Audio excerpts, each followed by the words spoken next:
That was the best Oxford University of boxing that I could have ever had. Stop giving 100% to people that are only giving you 20%.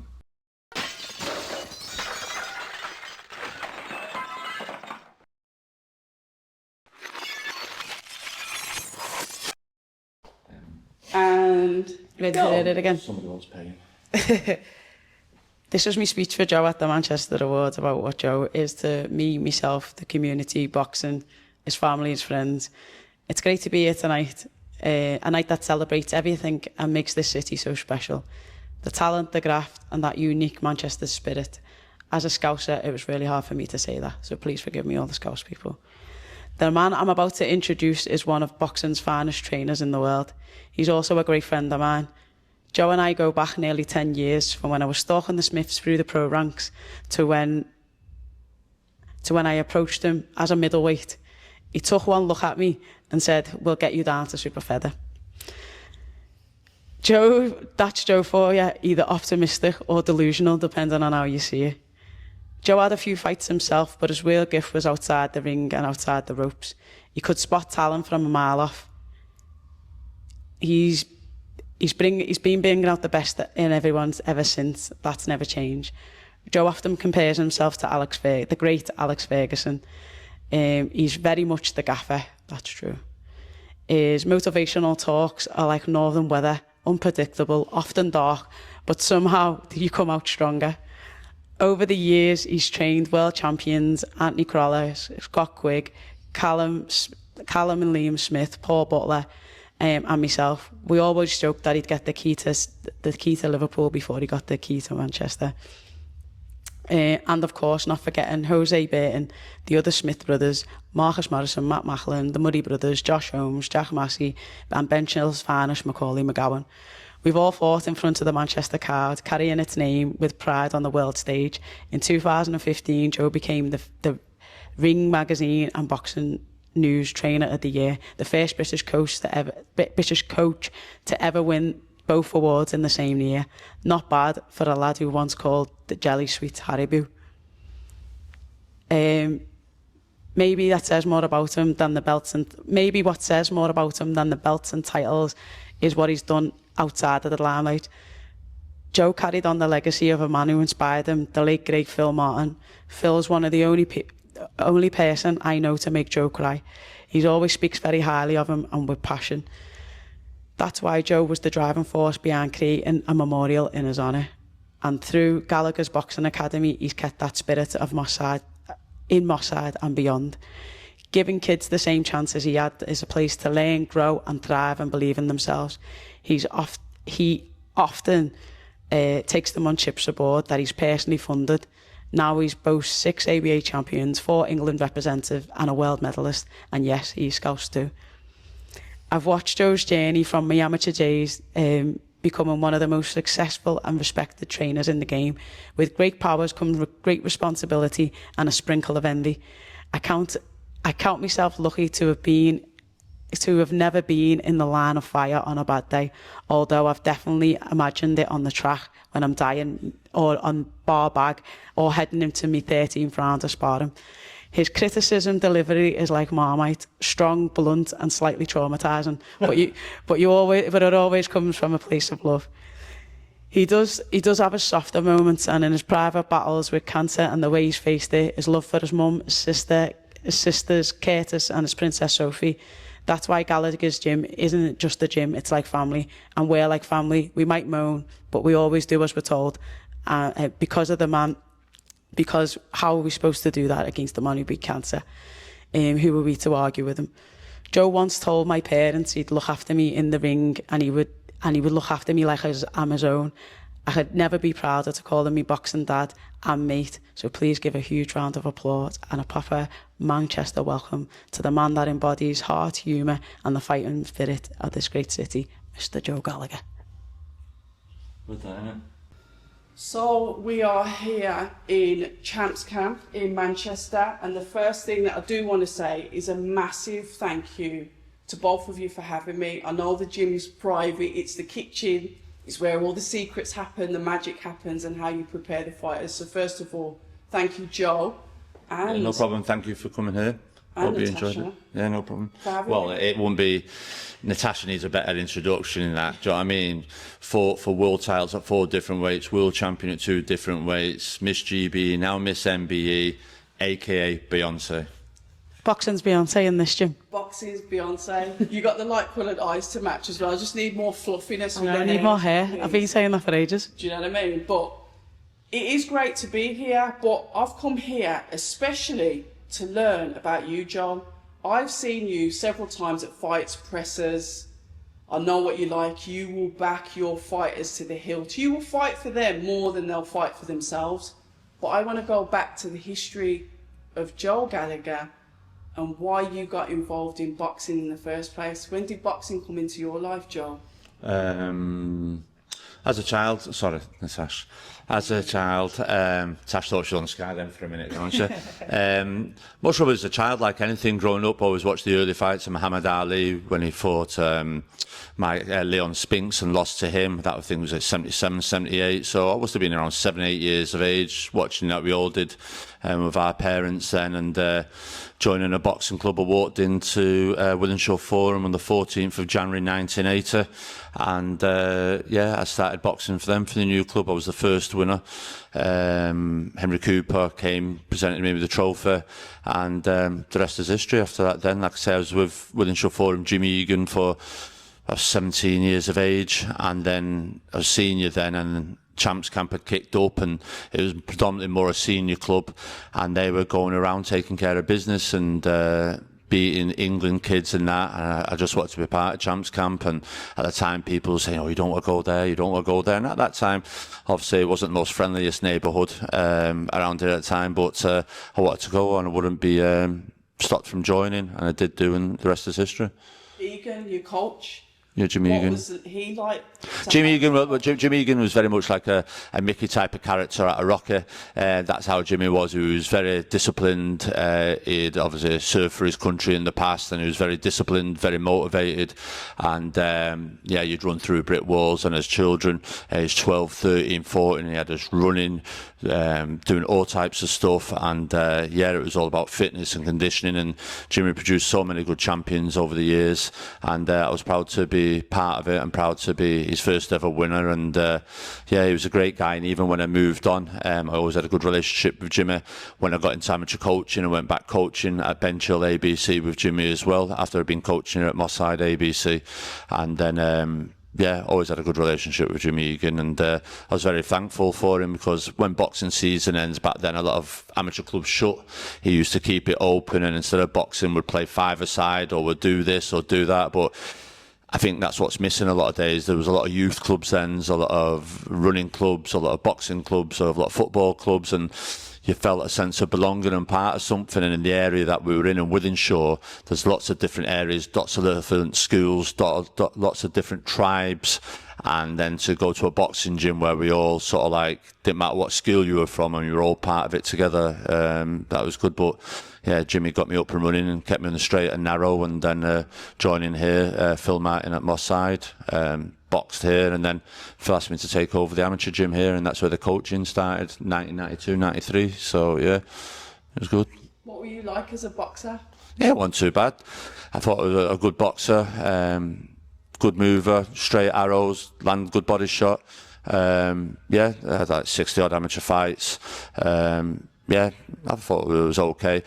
But at the time, when you're 16, 17, that's why I'm really proud of the academy then. Back then, you had to get a job or a YTS and all that type of stuff. And, my dad used to work on the roads, building, labouring, flagging, curbing. So he took me out working on the roads with him. So then boxing suffered a little bit then. You're too shattered to go to the gym of the night, manual labour, all that stuff. So now I've set up an academy, 16 to 18-year-olds, takes that away, and they can still be involved in the boxing. I enjoyed it. My dad said to me one day, that's what the point was getting to, listen, there's no money in that boxing for you. He said, unless you like pointing to Bruno, pointing to McGuigan, he said, listen, you need to come out on the road with me. And at the point in time, I wanted to be a lawyer. I was hell bent on me, that was my thing. I always wanted to be a lawyer. And my dad said, you're not going into work with them punch lunch boxes, which was a briefcase at the time. We used to call a posh lunch box. So yeah, I was out on the roads working with him, and then obviously coming and coaching at night time. What was it that made you decide to obviously make the transition from boxing into coaching?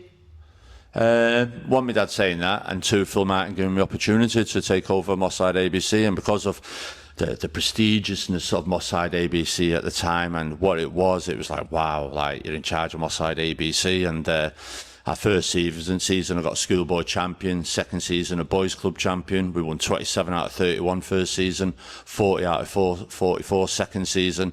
So I've always been stats and stuff like that. I think it was 51 out of 60 odd the third season, and then to see kids go and representing England and stuff like that. Yeah, it was really good. And then obviously then I'm here in the daytime. I'm sat in the office next door with Phil and Ensley Bingham and Steve Walker, then watching the pros train from midday till 2-3 o'clock, watching your Frank Grants, Carl Thompson, Paul Burke, Maurice Core, Tony Akubia, and just watching and learning. That was the best Oxford University of boxing I could have ever had, just to be in and around and sitting and watching and learning and studying, and yeah, that was it.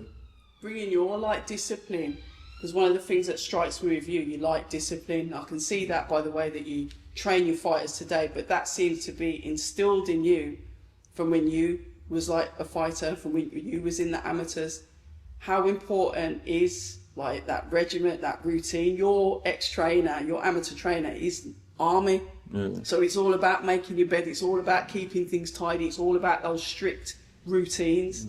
How did that have a knock-on effect with you? I think I don't think it was just in boxing and sport. I just think that was just in the era of how we all grew up, and our homes and our parents and what they installed into us, and the discipline and where you can go and where you can't go. The light, as the comments say now, the orange light's coming, you've got to be home, let everyone know where you are, and there was boundaries, and always respect your elders. And I just think that's just a generational thing. I don't think that very much is the case these days. I think that's what's missing, but I think through sport as well, that helped you stay disciplined. You've heard so many stories of, like, if I didn't do boxing, I'd be doing this and I didn't be doing that. But I do feel that was always the case. And I think when you have structure, when people in life have a structure or place to be, work or whatever, that's it. When they don't have that structure or that timetable, they don't know what to do themselves over a day off. They sit in bed all day, or they'll watch a PlayStation or binge watch a Netflix or whatever. They just don't know what to do themselves. And I think that's why boxers tend to get lost then when they're finished. In all athletes, really, football as well, and they look for other things to get that high. And that's why I've always tried to have fighters get involved in coaching, so they'd have an identity. They don't have an identity when they finish boxing. And what are you? Well, I'm retired now, so what's your label? But now when they go into coaching, now I'm a coach or everything else, so that's it. But I'm always a big believer, and I just don't think it's a big thing. I think it is important to have that discipline, not just in work, but just in life, really. Do you know what I mean? And then how you are then will rub off on the generation that's coming behind you as well. But yeah, and like, I'm big on time in here, and if you're not in here time for the gym, then that's just showing huge disrespect, because I know you'd be on time for a train, I know you'd be on time for a plane. Nudge, nudge. And yeah, so just general things like that, just having a bit of respect and discipline, and yeah, getting on with things. In the back office, studying the pros, watching them, the Oxford University of Boxing. Another transition comes in then. You decide to be a professional coach. Talk to me about that. Yeah, that was, so I was an amateur coach from 93 to 2001, and I'd won it all. I hadn't, the fighters had won it all. And I just thought, right, I want to test myself against the best in the country at pro level. And at the time, you're Brendan Ingles, all them type of boys. And I just thought to myself, nah, that's where I want to go. I want to go up against them. And at the time, God knows, it's what you think at the time, but I've always said shoot for the moon, and that's how it was. 2001, Steve Foster had just got to the World Quarterfinals. I'd had ABA champions, novice, schoolboy, junior ABA, boys clubs, and then I was still involved in the amateurs training the Murrays through that period of time, and Jose Burton, and they won ABAs, boxed for England. Joe Murray obviously went to the Worlds, got bronze, went to Beijing Olympics in 2008. So I always still had one foot still in the door of the amateurs, training them, because I knew what was coming through, that generational team, that kids that was training that eventually did turn pro. Marcus Morrison, another one as well. So yeah, so that was it. But then to turn professional, that was it. Then it was hard at first because you're turning over, you've got a couple of kids and you're not giving Olympians, you're dealing with kids that were amateurs that were with you. But it was great on the small hall, learning your trade and learning your craft. And I feel the amateur coaching was a great apprenticeship. I'm always saying at the moment, like Jose Burton is coaching now, Paul Butler is, and I think they've got to make great coaches because they're serving an apprenticeship, they're in championships, kids are making weight, they're failing weight, they've got to decide whether they should take that fight or not fight. Kids lose, they're heartbroken, they've got to bring them back, they've got to motivate them, and I just think you can't get a better apprenticeship being an amateur coach. So I felt I've learnt my apprenticeship. Ian Irwin asked me in 2001 in Belfast to do the senior coaching course, and he'd bring me on the England setup at the time. And I just remember looking around and he pointed to someone and he said, "Oh, will you just get that bag for me?" And I just thought to myself, I'm better than just get that bag for me.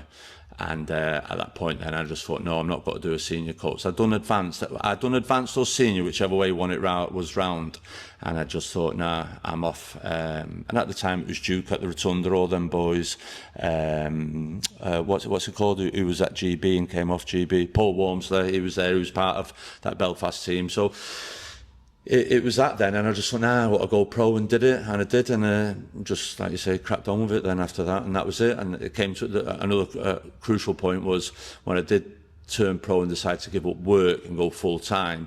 That was massive because I was in a decent job, good pay, good pension, healthcare, the whole lot. And I thought, well, if I can produce 2 European champions at the time, John Murray and Matthew Macklin, living on 3 hours sleep a day, then I want to give it a full go, and if I don't do it and don't crack it within 5-10 years, I'll pack it in. But like I say, How old are you at this time? At that time, that was going back to 2001. I was 68, 98. I was 25 in 93, so I would have been 31 in 2001, 31, 32, and then I was like 38, 39, going, right, I'm going to give it all for 10 years. I haven't done it by so much, that was it. But then I was quite fortunate with the kids that I had and everyone else, and that they all did well. For all of us that are ignorant and don't know the plethora of professional fighters that you've had, and the ones that have, like you said, got the belts, got the awards, tell us who they are. Oh, bloody hell. Yeah, no. Well, this September coming up, it's 25 years having a professional licence, and I'm about to hit 500 fights. And in them 500 fights, I think we've only lost 53, something like that. Along the way, I think there's something like 19 something champions. There's been, 12 world titles, 7 world champions, 2 ring belts, 2 fighters of the year, 2 young boxers of the year. I think there's been 14, 15 British titles, so many Commonwealth, I think 6 Commonwealth, 5 or 6 European, etc. Yeah, so yeah, it's not too bad. And then the world champions, obviously, Lawrence Okola, Natasha Jonas, Paul Butler, Liam Smith, Callum Smith, Scott Quigg, Anthony Crolla. Matthew Macklin should have won a world title. He should have been the first one. Paul Smith was very close with Arthur Abraham. Yeah, but sometimes you just got to say, now isn't our time. You wipe yourself down and you go again. So, yeah, that's it. I'm speechless. No, that's not really. Listen, I feel there's so much more. I do feel in boxing and the sport that we're in, I feel at the moment people are trying to cut my knees and legs off in the sport. But I do feel the opportunities have got to present themselves with the kids that we've got. I think this is the 4th or the 5th team. And I put a post out the other day. You've got like Billy Dennis, 15-0, Josh Holmes, 18-0, Mikey Talon, 14-0, Clark Smith, 12-0, Joe Cooper, 6-0, Hugh Malone, 6-0, Kieran McDade, 6-0. There's some really good talent, and this has got to be the next team and last team. And then, sorry, Natasha, then there's obviously, you've got your Zelfa Barrett, your Lawrence Okolis, all them, like, do you know what I mean, that are hovering around. Who else is there? That's Macaulay McGowan, do you know what I mean? So there's all them boys still flying about. One day, Natasha Jonas, not an MBE yet, came into your gym. What was it about her? Because that is how I got to know you. Yeah. It was how you fought for her outside the ring as well as in the ring, known as the trainer that would stand up for his fighter. But I want to know what happened when Natasha Jonas came into your gym and you thought, you know what? Yeah, I'll train her. I'd seen. I wouldn't say I was familiar as in a new Natasha, but I was familiar with her. I was aware of her boxing ability. I'd seen some of her fights, and I was aware of her. I think she tried putting me on a trial, to be honest, I think, if I remember rightly. I think that was the other way round. So, no, you did have a trial, yeah. But I think, obviously, she'd come off GB, then hadn't boxed, and then she came, and I always thought she had great feet. Her feet was the biggest asset, and she just ticked the DNA of the gymnasium, of people that have come before, that said, oh, they're finished, they won't do anything else. And it's very much, at one point we used to call the gym Pimp My Fight instead of Pimp My Car, because for the fact that you'd come into the gymnasium and I'd give them a new engine, new performance, go out there and prove everyone. They wrote Matthew Macklin off, he came back, he beat Elcock, won the European, but I've had Liam Smith was coming off a draw, look what he went and done. Crawler had just lost to an ice cream man. So there was a lot of people said to me, Crawler never win in English, and I just thought, I'm a huge admirer of people like Ferguson and stuff like that, and that siege mentality. So I always thought it was us against the rest of the world, and that's what very much Champs Camp Moss side was at the time. All their 4 British champions were all in the way corner. Frank Grant when he knocked Harold Graham out, Paul Burt when he beat Billy Schuer, Carl Thompson when he knocked him out, and Maurice Claude. They were their way fighters when they become British titles. So that always was the DNA of the gymnasium. So Natasha was another one that I just thought, yeah, just as I've just seen now with Paul Butler and Lawrence Sokola, the thought Lawrence was thinking. So it was just someone just to be able to go, yeah, I can work with this one. I think Natasha wanted to not prove herself to anyone, but prove herself to herself. More than anybody else. She wasn't there to do it for this and that. It was to prove herself. I think she knew she had it in her, but she wanted to find out, did she really have it in her? And I thought she must have pulled the plug on herself a little bit too early. But then I just thought, right, I want to give myself a chance. And it was more about proving to herself than proving to her. And where I was very much, well, you prove yourself, we'll fucking show everyone, sorry for swearing, we'll show everyone else in the same way. And I'll take whatever bullets for you that needs to be done, but you just get on with it. And I think the Terry Harp fight was a huge fight where we were very in sync, read the same stuff, watched the same stuff, went to Eddie Hearn's back garden, and we should have been crowned world champion that night. Natasha Jonas, over to you. This section is about you. You walked into this gym for the first time. What was your first impression of Joe? I actually messaged Joe. I knew Joe, because you used to come to GB, didn't you, and bring Callum to spar Carl, and I was always obviously following the Smiths anyway, because they were from the Rotunda, and we'd drove up to Scotland with my dad to watch Stephen. So I didn't know Joe. Then I'd messaged him, because I'd spoke to people, and it's like, right, the first thing you've got to get is a manager, the second thing you've got to get is a trainer. And I was like, okay. So I sent Joe a message, and he was like, I'm not here. I'm not here at the minute. I'm away. We should Spain. Might have been, yeah. It was somewhere with all the lads training anyway, warm weather training somewhere. Wildcat. But we'll have a conversation when we get back. So he said, right, I'm back. Come to this session. So I've walked in there. I had head to toe GB kit on, because it was me, like, before I'd left GB, we'd got a whole new kit. And it was kit that I'd never ever used, because I never went back after that, but it was just a new kit that we'd got in the new year. So I thought, right, I'm going back into boxing, I'll use this kit that I've never wore. So I come in my kit, and I don't know if it was Joe, I don't know if it was one of the Smiths, more than likely might have been one of the Smiths, went, oh, here she is, Miss GB, because I just walked through the door with the whole head to toe kit on. And then that was like, I was like, yeah, I'm home. So it was from there, I was like, and then obviously when you're on, he'd said like we'll trial it. So I knew I was on the trial, so you're obviously trying to impress, but I hadn't boxed in over 2 years. I just had a little girl, so like I was very unsure. You ride on a bike, you get on your bike and think, no, I can still ride, but then you think, oh, actually, the first session you're out of breath and everywhere's sore, you think, actually, have I still got it and stuff? So it was eye-opening, and everyone, like, Joe's roaring, he's not roaring necessarily at me on the first session. And then I was like, I've done my session, got through, and it was like, okay, right, but we'll meet you at the swimming. I was like, we're swimming as well? And Marcus was it, he used to get out of swimming. Marcus was like, no, Joe, I'm black, my bones are heavy, we don't swim.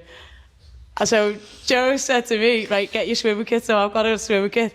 And bearing in mind, I can swim to save my life, but I'm not a good swimmer. And he's doing all these interval swims, and I'm trying to still impress. So he's like, you get in the pool, and I've got Ophi one side, Callum Smith the other side, and I've got Crawler. Crawler's in my lane, but Crawler is like one of them little wind-up dolls. So you just wind it up and let it go, and he's keeping up with Ophi and that, as little as he is. And I'm just like, I was trying to breaststroke at first. Joe's like, no, we don't do that, we do front crawl. So then I'm doing the front crawl, and every time like trying to get like, I think I was getting like 6 in, like, and he was like, yeah, we're going to need to improve. And it did eventually improve on the swimming, but yeah, it was a dreaded first 2 sessions, because that was the full day. And then he was like, right, yeah. But at the time we had the Nutri box, was it? Nutri bar around the corner by Bolton. So like, I went home and I was like, reconsidering my decisions. But like when I first started boxing for the Rotunda, I was like, you know what? I enjoyed the atmosphere. I enjoyed being around everyone again, and I'm pushing myself, because at the time I was just self-employed, doing bits of work here, there, and everywhere. And I thought, no, I'm going to go back. Yeah, and I kept on going back and kept on going back, and I'm still coming back now. So now he's like the Rotunda, and I can't get rid of him. So you said there was no love in the gym, did it? I didn't treat you any different, did it? No, definitely not. But it goes through periods of love and no love in this gym. But yeah, I was hanging on by a thread. Back to you, Joel. Sticking up for your fighters is one of the things that I'd say that is noticeable. Somebody that is prepared to speak for the fighters. Say if you've just got a fighter that wants to perform in the ring, they're not really into the trash talk, they won't necessarily argue. Where does that come from in you, where you'll stand in front of your fighter, take bullets for them and speak up for them? Where does that come from with you? I don't say necessarily it comes from me. I just think sometimes you got to know your fighter, and sometimes the opponent. And most of the fighters that I've had have been really good speakers. I've never really had to say anything. Some fighters like that, some don't, some are quiet. But I think sometimes there's quick-witted kids, and sometimes when your fighter isn't as sharp as them, you just think to yourself, you're getting a little bit torn apart here, a little bit. Confidence is going, and I think one of the ones was, I think Crawler, Kieran Farrell was one. I think the main one though was Quig Frampton. Carl Frampton, very quick-witted, very sharp, and at the time Scott was getting a lot of social media abuse online, and Scott couldn't get the replies out as quick or whatever, but the whole thing was beginning to get to him a little bit. You can just see it. I thought, right, I need to deflect this. So then I made a thing about me and Shane up and just started going at it and just deflected then from Scott. And I think you've got to protect your fighters sometimes, because you don't know how they've got to perform, and it's that easy to say, oh, get the top table. But once you get comfortable and talking more and more, the easier it becomes. But at first, things, you can lose a fight on fight week. There's lots of things you've just got to be aware and how they are and what interviews to do. And you've seen me as well going along saying, no, they're not talking, because I feel sometimes they can talk too much, and then they overthink, and then they said the right thing. Then people are talking about the interview or what they said, and then you get taught the next day. And we have a media day, and we have a weigh-in day, and I will not, Tasha knows, because I'll give it her as well in the past, it's a weigh-in day. There's no interviews weigh-in day. I'm not having you being interviewed on TV. People are struggling to make the weight. Then that night to go, oh my God, to see the eyeballs, see the jaws sunken, they look dehydrated, all negative stuff drip feeding into it. And I think TV should be a little bit more, and social media content should be a little bit more respectful of fighters, and when they've just stepped off the scales and they're in a vulnerable state. And you've seen some fighters in the past faint or took to hospital or can't speak. And I just think it's a bit of a private area, sensitive area, really. And then they kick off then when they send me a little bit and say, no, they're not doing interviews. Yeah, you will do. You only do 2 or 3. And just managing it. And when you look at the likes of and I've always said to my lot here, all you've got to do interviews for them is them that's paying for the show, whether it's Sky or whether it's whoever DAZN. They're paying for it, and whoever sponsor, but everyone else, you're earning them money. You look at your Canelos and all that type of stuff, and years ago they used to say video content that side of the stage, written that side, and it was the one interview and everyone asked questions. Now, I think Natasha, when she fought Lauren Price, spent 2 hours, and it's a good trait, but sometimes it can do more harm. She literally stayed for every single interview to the end of it, but Lauren Price had gone after Sky and a TalkSport or whatever it was, and she was gone. And that's the point. Them little things become big things. Lauren Price is at home rehydrating now, or sipping or eating or resting. Yeah, we're stood on our feet still talking a little bit. But fighters don't understand that. But from when Natasha was saying, from the point of view, she said, Joe, these people have paid their own money to come here to interview me, and I don't let them down. I know, but sometimes you've just got to be a little bit selfish and look after yourself a little bit. So that's where, I don't know where I've got diverted onto that for, but going back to that's most probably standing up fighters and making them sure and aware, because it is huge fight week, the huge events like Mikey Talon fighting these big shows that His Excellency Turk Al-Sheikh is putting on for him. He's getting better and talking and understanding, but fights can be lost on fight week, and you've got to look after them 100% all the time, whether it's head-to-heads, pushing, pulling or whatever, and you've just got to look after your fighters. Back to you, Tasha. One of the times that you can think, and I know there's going to be many, but one of the key times that you can think of your career when you really knew deep down in your heart that no matter what, Joe's got your back. There's been a few. I think I thought, because I know Joe and because we know what happens in the gym and discussions that we have just approaching a fight, I thought the Terry Harper, yeah, I thought that was like genius. That was stroke of genius, because there was a lot of pressure on me. I'd just been beaten by Obanov. So there was a lot of like, oh, she's not good enough. She did have it, but she's lost it. She's just been beaten by a girl that Terry beat comfortable. And there was like, it was a bit, I don't want to say disrespectful, but it was in a sense. And it became a thing of like, I was going to be a stepping stone for Terry to move on and do good things. So there was like, oh, all the questions were like, well, are you still good enough? You did get beat by Obanov. You did thingy. Terry was quicker. Terry was faster. Terry was this. Terry was that. You're too old. You're too, you know, and that was how I felt like getting all these questions and doing all these interviews. And then Joe just stepped up and just totally just made it about him and Steffi. And then because he done that one interview, he said to me, I remember when we was in the bubble, and it was the talk, it was the press conference kind of day, and he's gone outside. Yeah, he went, oh, don't go in. And I was like, Joe, it's the press, like I've got to go in. He was like, no, just stay outside, just stay outside. And I was like, okay. And we'd had the discussion about how Terry's not fully confident and Steffi gives her the confidence. We'd had that discussion. So then he goes in, and then he goes, right, someone came and got me, one of the security team was like, right, Tash, you've got to go in now, it's you and Terry. And then when I went in, I could just see Terry was like flapping, and she couldn't sit still, she was rubbing her neck, and and I thought, oh my God, whatever's been said there, Joe's got to you.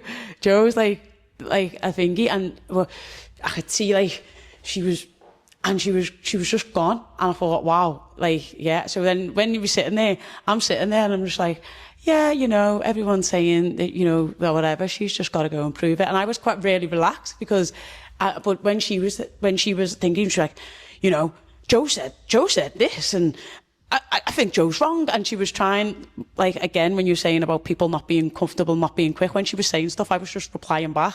But she was taking it to heart because she'd heard what he'd said before.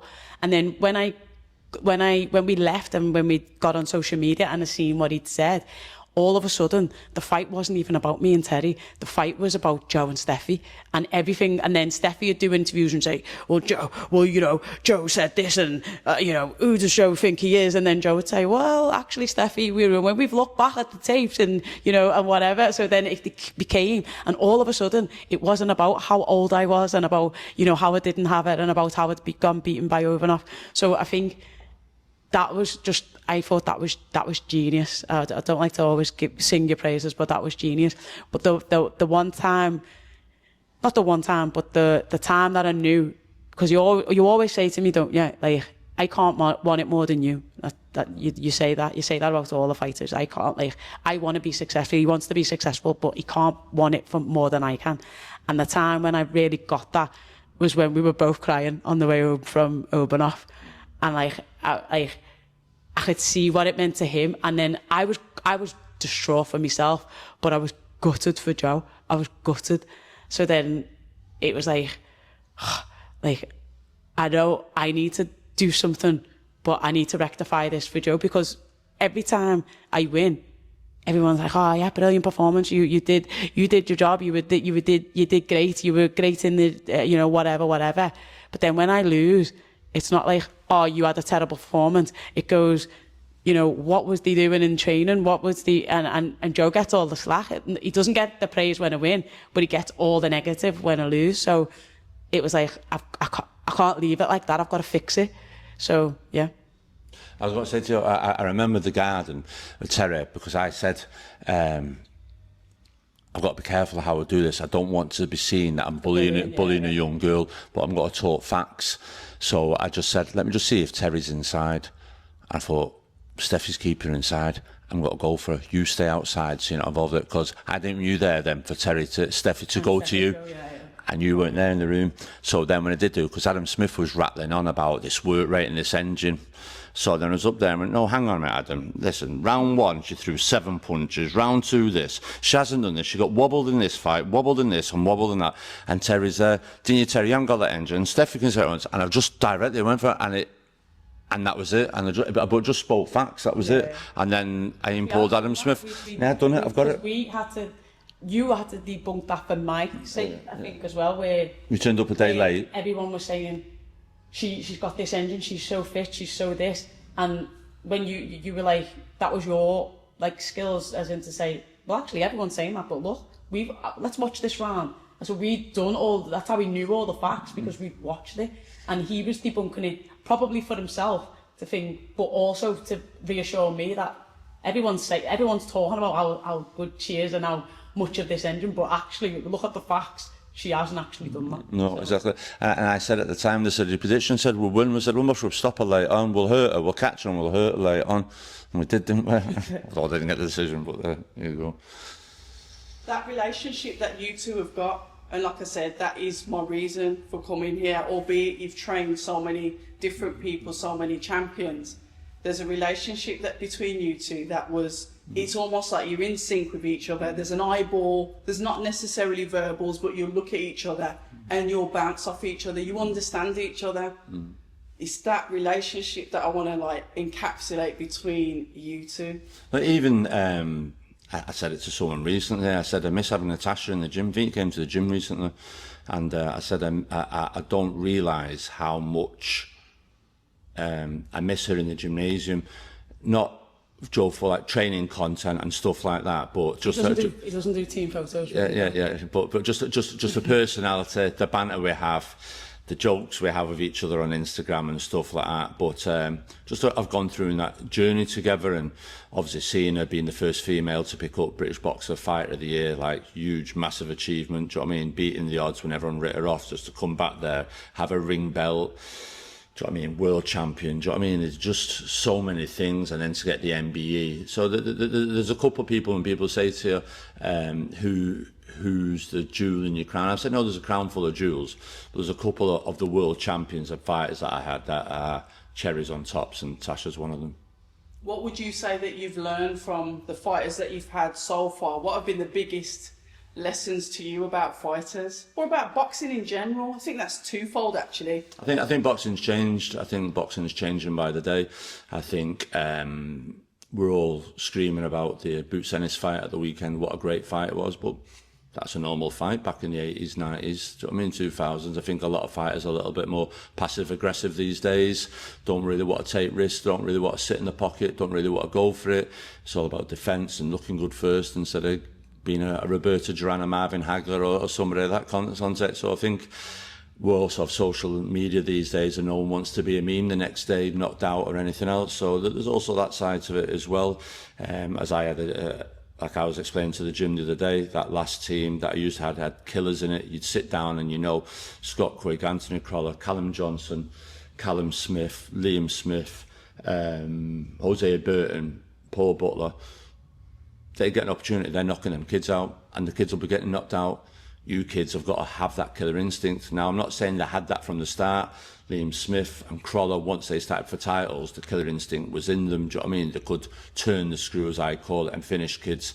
And this is what this generation doesn't seem to have, but are working on it and will develop in. And it is a skill and an art form and learning how to finish a fight. And I think Natasha was that as well. She was lovely boxing on us, but she knew when the titles came on the line and we had that opportunity for us worldwide title, we would never get another shot, and this was it. And she went out there and did it at the arena in spectacular fashion. But she knew in them fights where, especially the Michaela Meyer fight, that was a digging, dirty dog fight of a fight, and you needed to be the dog in that fight, and she was that, do you know what I mean? And she showed that she could bite down on the gumshoe, she could take a shot, could fight back, and she wasn't going to be denied. A lesson then? What would you say is one of the biggest lessons that you've learned from being a coach so far? God, I know there's so many lessons you get to learn. One that really stands out that you'll look back on and think, yeah. I heard a saying not long ago, stop giving 100% to people that are only giving you 20%. And it's never true a word. Tasha, those words that he's just uttered, the killer instinct about giving everything into people and then not giving you that back. What do you think about what Joe said? People always say like that I'm like obviously on the verge of retirement. Could you do the pro coaches? And Joe always encouraged me to go and get my second licence, which I am in the process of doing. But they always say, could you be a pro? Do you want to be a pro coach? And I was like, no, because I know I couldn't do what Joe does. I couldn't commit how Joe commits, and like boxing is everything. And as much as when I'm in the fight and leading up, it is everything. I don't know if I could dedicate my life to that.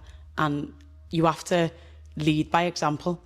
That's the only example of a good coach that I've got. Obviously, Mick in the Rotunda as well, he was the same. And do you know what? They are so much alike. And I remember when I was speaking to people about who I'm going to go to, one of the people that Mick said was Joe, was because they are very alike. But yeah, the examples that I've got of coaches of how they how it consumes their lives and how they go about their business, because that's what it is. I don't think I could be that person and give that 100% like he's talking about, because it is a big job. You see a lot of coaches that come up, watch a spar, do the pads, watch it on the bag and get off. That's not what Joe does. I can message Joe at 1 o'clock in the morning. I know he's up and he'll be watching someone and he'll say, right, even now on Instagram, he'll send me fights and be like, watch this, or we'll back and forth with books, we're back and forth with videos of mindsets and stuff, and I can send it to him at any given time and he'll reply straight away, because I know he's constantly always studying. And I think some of the best coaches never understand that they know it all. They never think that they know it all. There's always something to learn, and I think that's what you have to keep developing yourself. Like you say, boxing's changing, and you always change with it. The kids come through and they're a different set of kids with a different life. Like I try and bring my daughter up in a world that I grew up in, with the models that I try to learn along the way, but that world doesn't exist anymore. So you've got to just deal with what's here and try and navigate it through that. And I think that's what you mean by the boxing way, is that, you know, it has changed and you've got to grow and develop with it. And keep that hunger, because there's got to be times, Joe, when like the gym's going through a lull or people are going through lulls, and you're just human. People forget that everyone, sports people, athletes, coaches, we're all just human. Yourself, in the media, we have good days, we have bad days, we have lives outside of the couple of hours that we're in the gym, and there's been tough times and in health, in relationships and stuff, and so many sacrifices that I've made just as an athlete. And I know when, like, in my 12-week camp, I can, it's done, fight's done, and I just set off into the sunset until I've got my next date. But then Joe moves on to the next person and the next person and the next person, and he doesn't get that time off that we do. So I don't know, there's got to be, and sometimes I remember you saying, I don't know who it was about, when they came to the gym, I've got the fire back. I can't remember who it was about, but then, you know, you have to be excited as a coach as well. Yeah, you have to. So it's like when Zelfa's joined and everyone's written off, and then Fraser Clark and everyone's written off. I thought, right, DNA of the gym, we'll show you. And then when Fraser fought Hooney, now Zelfa, what he's got to do, just seen him did today, it's just that devil in me that just can't. If they say they can't, and then that's it, like, yeah, we'll do it. I think what does Joe mean to you? I think he's me boxing dad. He's me outside of boxing. We're friends. He's me confident. I tell him things that, like, I can open up. Sometimes it's hard to tell the people closest to you, like your family and like your best mate, some things that, you know, because of the status that you've got within the friendship group or within the family. But I feel like I can always tell Joe them things, and it's more than just boxing. Like, we have grew to be really, really good friends, and, you know, even stuff that he tells me, I feel privileged to be one of them people that he tells. And I always just try and be myself, because I know that's what he needs. He'll say, like, I don't want you to pussyfoot around it. Just be you. And when I come into the gym and whatever, and add a bit of character and me little bit of salt and pepper, and you know, stir things up and leave. But that's what I know. That's what he needs. So I just try and be myself. But yeah, it's more than boxing. It's always been more than boxing. Over to you finally then, Joel. What does Natasha mean to you? Money in it for you, Joel. About time. Like I said to you before, it's like a presence in the gymnasium. Listen, Natasha, she's like, people say it's 1 in a million, 1 in a billion. She's like a rarity that she comes in the gymnasium, her personality, she has a glow about her, she radiates. I've never heard anyone say a bad word of her, but just a personality, and a huge admirer of how, through the tough times of COVID, trying to keep a boxing career alive, fighting Terry Harper, bringing a microwave to the gym to cook her daughter's food, bringing her daughter to the gymnasium for sessions, bringing her daughter to the track for track sessions. There's a single mum here that was trying to stay relevant in a male-dominant sport, try to earn a living, try to earn a future.